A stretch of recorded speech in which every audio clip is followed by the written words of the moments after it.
হাসিনাকে দেশ তাকে বাধ্য করেছে। দেশ সাংবাদিক বন্ধুরা, আপনারা নিশ্চয় নওগাঁ তথা আপনার বিএনপির আদর্শিত ব্যক্তিবর্গ অত্যন্ত সাবেক মন্ত্রী আলমগীর কবির উঠে পড়ে লেগেছেন। প্রিয় সাংবাদিক ভাইরা, আপনারা আমাদের জানা মতে তিনি বিএনপির কেউ না, এমনকি বিএনপিতে তার প্রাথমিক সদস্য পদও নেই।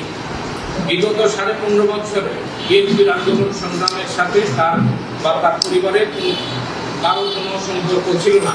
6 আসন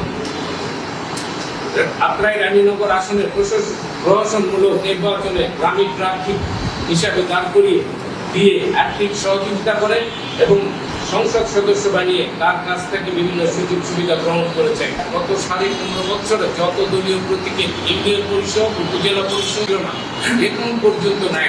এসব চক্রান্তকারীদের জন্য মিথ্যা মামলার শিকার হতে হয়।